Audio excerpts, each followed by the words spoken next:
Hello दोस्तों, good morning, नमस्कार। आप सभी का स्वागत है आप सभी के अपने यूट्यूब चैनल परीक्षा की शिक्षा में। मैं आशा करता हूँ कि आप सभी अच्छे होंगे। आपकी जो तैयारी है वो भी बढ़िया तरीके से चल रही होगी। तो जो बच्चे क्लास में फर्स्ट टाइम है, पहली बार है, उन सभी को बता दिया कि जो हमारे चैनल पे आपकी यूपी ट्रिपल एस पीटी यानी कि प्रारंभिक आहर्ता परीक्षा 2023 की जो आपकी तैयारी है कंप्लीट करवाई जा रही है। तो जिसे भी अपनी तैयारी पूरी करनी है, कंप्लीट करनी है, चैनल को जो है सब्सक्राइब करके हमारे साथ जुड़ जाइए। क्लासेस की बात करते हैं, सुबह इसी टाइम पर सुबह 11 बजे आपको डेली बेसिस पर जीके जीएस की क्लास, और शाम को 7 बजे जो आपको हिंदी के प्रैक्टिस सेट की जो क्लास है देखने को मिलती है डेली बेसिस पे। ठीक है। तो अगर देखिए सबका आपको पीडीएफ चाहिए क्लासेस का, तो हमारा टेलीग्राम का चैनल है, डिस्क्रिप्शन में उसका लिंक दिया गया है, तो आप वहाँ पर जाएंगे, जुड़ेंगे तो इसका जो पीडीएफ आपको मिल जाएगा। बाकी जो क्लास का अपडेट होता है टाइम टू टाइम आपको वहाँ पर डेली देखने को मिलता है। उसी के नीचे देखना तो हमारे इंस्टाग्राम का पेज का लिंक दिया है, तो आप हमें इंस्टाग्राम पर भी जाके फॉलो कर लीजिए। वहाँ पर कुछ भी डाउट हो, कोई भी क्वेश्चन हो, तो आप हमें वहाँ पे पूछ सकते हैं। ठीक। तो चलें क्लास स्टार्ट करेंगे। आपकी प्रैक्टिस सेट की जीके जीएस की क्लास है, तो ध्यान से एक एक क्वेश्चन को देखिएगा और सुनिएगा, बताते हुए चलिएगा सही सही उत्तर क्या हो जाएगा। ठीक। क्वेश्चन नंबर 1 देखिए आपका क्या दिया गया, ध्यान से सुनिएगा और बताइएगा सर। तो उत्तर वैदिक काल में लोहे के साक्ष्य का उल्लेख सर्वप्रथम कहाँ से प्राप्त होता है, बताइए। उत्तर वैदिक काल में लोहे के साक्ष्य का जो उल्लेख है सर्वप्रथम कहाँ से प्राप्त होता है।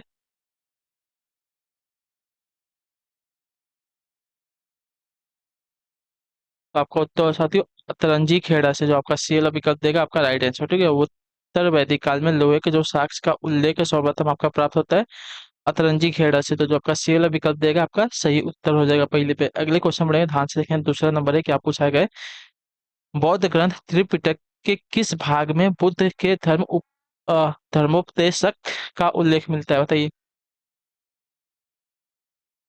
बौद्ध ग्रंथ त्रिपिटक के किस भाग में बुद्ध के धर्मोपदेशक का जो है उल्लेख मिलता है, तो आपका उत्तर साथियों सुत्त पिटक से, जो आपका दिया गया है यहाँ पे ए वाला ऑप्शन आपका राइट आंसर है। ठीक है। क्लियर यहाँ तक। अगले क्वेश्चन बढ़ेगा आपका तीसरा नंबर, ध्यान से सुनिएगा क्या दिया गया है। लिंगायत किस संप्रदाय का अंग माना जाता है, बताइए। लिंगायत जो होता है किस संप्रदाय का अंग माना जाता है, इसका राइट आंसर क्या हो जाएगा, बताइए। लिंगायत किस संप्रदाय का जो है अंग माना जाता है, तो आपका उत्तर साथियों शैव संप्रदाय का, जो आपका दिया गया है डी वाला ऑप्शन आपका राइट आंसर। ठीक है। क्लियर है। लिंगायत आपका जो है शैव संप्रदाय का अंग माना जाता है। अगले क्वेश्चन बढ़ेंगे, ध्यान से देखिएगा। चौथा नंबर पूछा गया है, उत्तर देगा। धर्मनिरपेक्ष साहित्य राजत रंगणी की रचना किसने की थी, बताइए। धर्मनिरपेक्ष साहित्य राजत रंगणी की जो रचना है किसने की, कौटिल्य ने, विल्हड़ ने, कल्हड़ ने या शूद्रक ने। तो राजत रंगड़ी की जो रचना साथी देखिए कल्हड़ ने की थी, जो आपका दिया गया यहाँ पे सी वाला विकल्प आपका सही उत्तर हो जाएगा। ठीक है। धर्मनिरपेक्ष साहित्य राजत रंगड़ी की जो रचना है कल्हड़ ने की है। अगले क्वेश्चन बढ़ेंगे, आपका पांचवा नंबर, उत्तर देंगे राइट आंसर। मौर्य शासनकाल के दौरान भू राजस्व की जो दर थी क्या निर्धारित की गई थी, बताइए। मौर्य शासन के दौरान जो भू राजस्व की दर थी क्या निर्धारित की गई थी साथियों, इसका राइट आंसर क्या हो जाएगा, तो इसका राइट आंसर 1/6 भाग, जो आपका दिया गया यहाँ पे सी वाला विकल्प आपका सही उत्तर हो जाएगा। ठीक है।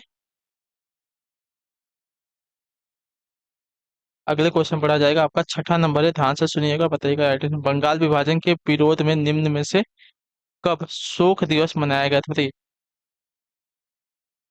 बंगाल विभाजन के विरोध में निम्न में से कब जो है आपका शोक दिवस मनाया गया था, किस तारीख को मनाया गया था साथियों, तो आपका उत्तर हो जाएगा 16 अक्टूबर 1905 को। ठीक है। बंगाल विभाजन के विरोध में आपका जो शोक दिवस है 16 अक्टूबर 1905 को मनाया गया था। ठीक है।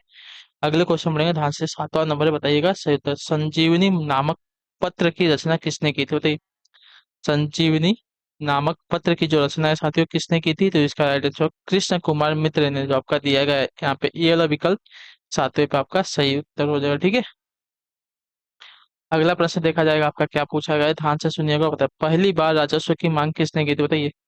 पहली बार राजस्व की जो मांग है किसने की थी, तो आपका उत्तर हो जाएगा दादा भाई नौरोजी ने की थी, जो आपका दिया गया है टी वाला विकल्प आपका यहाँ पे राइट आंसर हो जाएगा। पहली बार स्वराज, सॉरी, पहली बार स्वराज की मांग किसने की थी, तो स्वराज की मांग जो है पहली बार आपकी की थी दादा भाई नौरोजी ने। ठीक है। क्लियर है। अगले क्वेश्चन बढ़ेंगे, 9 नंबर है, ध्यान से सुनिएगा। पूछा गया कांग्रेस के 1906 में, सॉरी, कांग्रेस के 1906 के कलकत्ता अधिवेशन की जो अध्यक्षता थी किसने की, तो बताइए। कांग्रेस के 1906 के कलकत्ता अधिवेशन की जो अध्यक्षता है साथियों किसने की थी? तो आपका उत्तर हो जाएगा दादा भाई नौरोजी ने की थी। ठीक है, कांग्रेस के 1906 की बात कर रहे हैं। कांग्रेस के 1906 के कलकत्ता अधिवेशन की अध्यक्षता आपके दादा भाई नौरोजी ने की थी। ठीक है, और इनको और क्या बोला जाता था? The great grand old man इनको कहा जाता था, याद रखिएगा। ठीक, अगला प्रश्न क्या है आपका 10वां नंबर है। दिया गया है आपका निम्न में से किसके नेतृत्व में 1906 में मुस्लिम लीग की जो है स्थापना हुई थी? बताइए, निम्न में से किसके नेतृत्व में 1906 ईस्वी में, ठीक है, मुस्लिम लीग की स्थापना हुई थी? साथियों इसका राइट आंसर क्या हो जाए? तो देखिए, मुस्लिम लीग की जो स्थापना हुई थी सलीम मुल्ला खां और आगा खां के नेतृत्व में हुई थी। तो जो आपका दिया गया ए और बी आपका यहाँ पे दोनों राइट आंसर हो जाएगा। ठीक है, क्लियर है? 1906 में मुस्लिम लीग की जो स्थापना हुई सलीम मुल्ला खां और आगा खां के नेतृत्व में हुई थी। ठीक है, क्लियर है? अगला है आपका 11 नंबर। क्या देगा? भूपृष्ठ के कुल क्षेत्रफल का जो भाग है लगभग कितना है? तो भूपृष्ठ के कुल क्षेत्रफल का लगभग कितना परसेंट जो भाग है भूमि है, हमको ये बताना है। ठीक है, भूपृष्ठ के कुल क्षेत्रफल का लगभग कितना परसेंट भाग हमारा भूमि है? तो आपका राइट आंसर है साथियों 30%। ठीक है, जो आपका दिया गया पे बी वाला ऑप्शन आपका राइट आंसर। बाकी 70% भाग पे आपका पानी है, याद रखिएगा।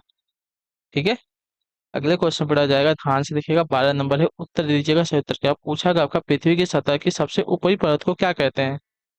पृथ्वी की सतह की सबसे ऊपरी परत को क्या कहते हैं? तो उसको देखिए परपटी कहते हैं। ठीक है, पृथ्वी की सतह की सबसे ऊपरी परत को परपटी कहते हैं। ठीक है, अगला क्वेश्चन आपका है 13 नंबर क्वेश्चन, ध्यान से सुनिएगा। पूछा गया आपका पंजाब में बड़ी संख्या में आपलावन नहर है, इनमें जल कहाँ से आता है? बताइए, पंजाब में बड़ी संख्या में आपकी आपलावन नहर है, इनमें जो है जल कहाँ से आता है, पानी कहाँ से आता है साथियों? तो आपका उत्तर है सतलुज नदी से। ठीक है, पंजाब में बड़ी संख्या में आपकी आपलावन नहरें हैं, यहाँ पे जो पानी आता है साथियों सतलुज नदी से आता है। जो आपका डी वाला विकल्प दिया गया है आपका राइट आंसर हो जाएगा इसके लिए। ठीक है, अगला क्वेश्चन देखेंगे, 16 नंबर है, उत्तर दीजिएगा। गौर पारंपरिक ऊर्जा के संदर्भ में ओटीई का अर्थ क्या होता है? गौर सॉरी गैर पारंपरिक, गैर पारंपरिक ऊर्जा के संदर्भ में ओटीई का अर्थ क्या होता है? बताइए। तो समुद्री उष्मीय ऊर्जा होता है। ठीक है, गैर पारंपरिक ऊर्जा के संदर्भ में ओटीई का अर्थ होता है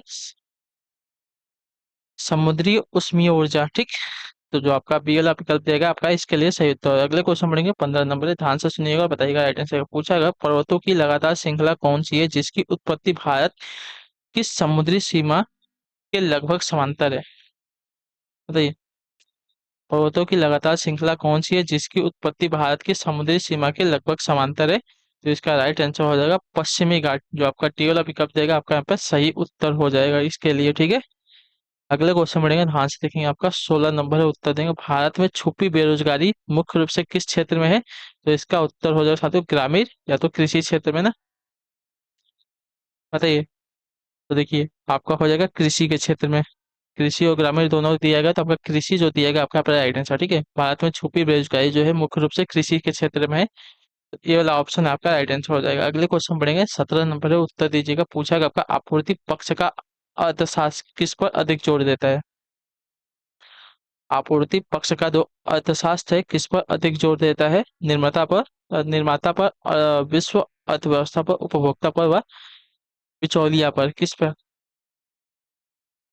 तो जो आपूर्ति पक्ष का अर्थशास्त्र आपका बल देता है, अधिक बल आपका देता है निर्माता पर। तो जो आपका ए वाला ऑप्शन दिएगा आपका पर राइट आंसर। ठीक है, अगले क्वेश्चन बढ़ेंगे, ध्यान से सुनिएगा क्या पूछा गया है। क्वेश्चन में आपका दिया गया है 18 नंबर क्वेश्चन है। ठीक है, पूछा गया आपका निम्नलिखित में से किस पुस्तक को समाजवाद की बाइबल कहते हैं? बताइए,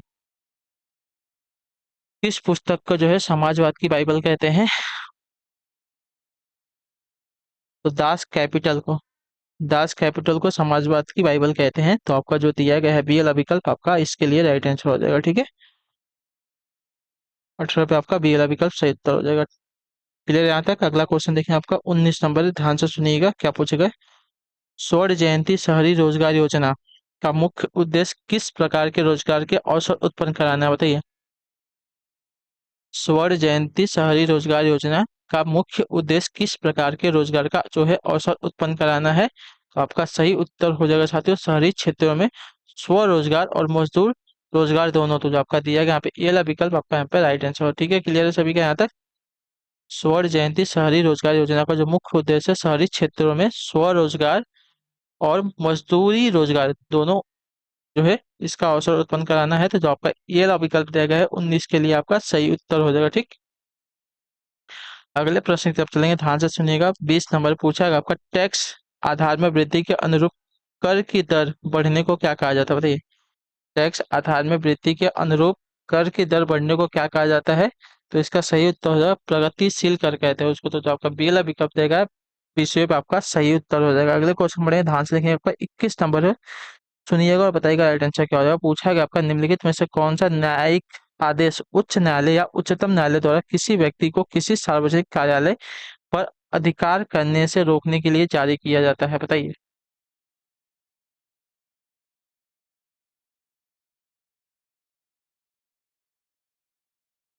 तो आपका उत्तर हो साथियों अधिकार परीक्षा आदेश। ठीक है, जो आपका दिया गया यहाँ पे डी वाला विकल्प आपका राइट है। ठीक है, निम्नलिखित में से जो आपका अधिकार परीक्षा न्यायिक आदेश होता है उच्च उच्च न्यायालय या उच्चतम न्यायालय द्वारा किसी व्यक्ति को किसी सार्वजनिक कार्यालय पर अधिकार करने से रोकने के लिए जो है जारी किया जाता है।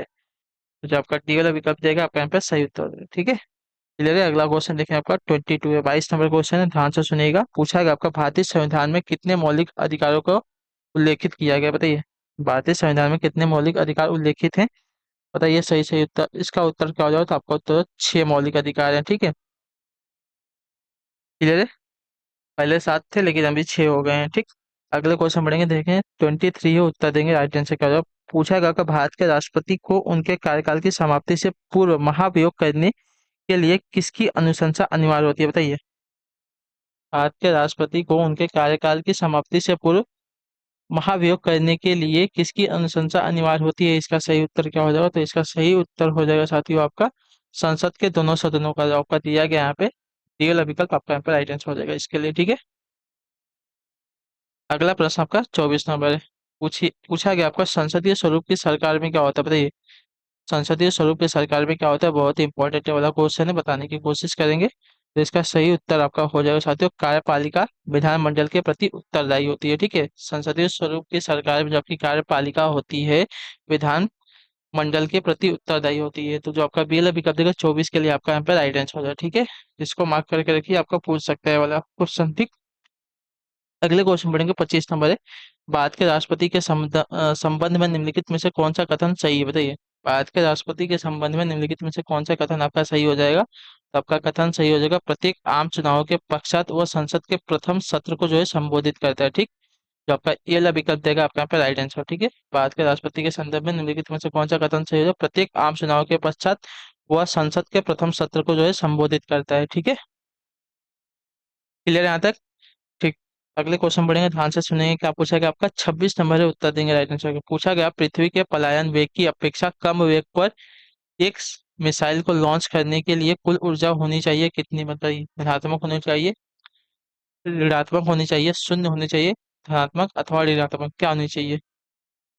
पृथ्वी के पलायन वेग की अपेक्षा, ठीक है, कम वेग पर एक मिसाइल को लॉन्च करने के लिए कुल ऊर्जा कितनी होनी चाहिए? तो आपका इसका सही उत्तर हो जाएगा साथियों, शून्य होनी चाहिए, न्यूट्रल होनी चाहिए। तो जो आपका दिया गया यहाँ पे सी वाला ऑप्शन 26 पे आपका राइट आंसर। ठीक है, पृथ्वी के पलायन वेग की अपेक्षा कम वेग पर एक मिसाइल लॉन्च करने के लिए जो कुल ऊर्जा होनी चाहिए आपकी शून्य होनी चाहिए। ठीक है, न तो धनात्मक न तो ऋणात्मक, याद रखिएगा।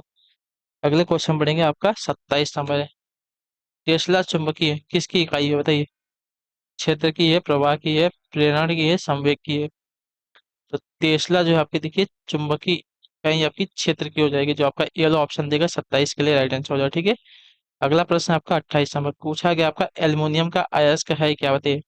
एल्युमिनियम का क्या अयस्क होता है? तो एल्युमिनियम का आपका अयस्क होता है बॉक्साइट, जो आपका ये वाला ऑप्शन दिएगा आपका इसके लिए राइट आंसर हो जाएगा। अगले क्वेश्चन बढ़ेंगे, नाभिकीय बल है क्या, बताइए।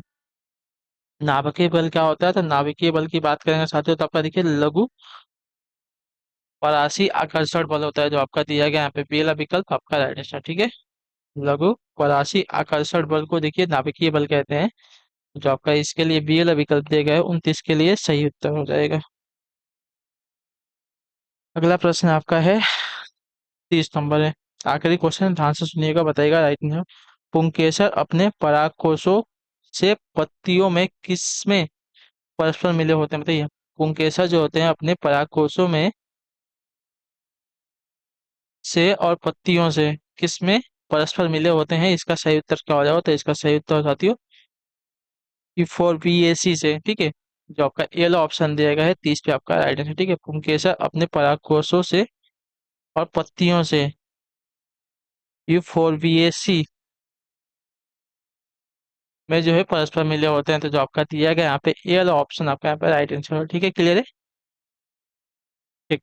तो इसी के साथ जो आपकी क्लास है साथियों जीके जीएस की आज के यहीं पे कंप्लीट होती है। आई होप कि आपको जो क्लास है अच्छी लगी है। अच्छी लगी तो क्लास को लाइक कर दीजिएगा और कमेंट करके हमें बताइएगा आपको कि जो है क्लास कैसी लगी, ठीक। तो बाकी आपका कोई भी डाउट होगा तो हमें पूछ लीजिएगा नीचे कमेंट करके या तो इंस्टाग्राम पर डीएम करके। पीडीएफ के लिए इसका जो टेलीग्राम चैनल है उसको ज्वाइन कर लीजिए, ठीक। तो हम आपसे मिलते हैं आपकी अगली क्लास में, तब तक के लिए टाटा बाय बाय, जय हिंद जय भारत। आपसे क्लास से जुड़ने के लिए बहुत बहुत ही धन्यवाद साथियों।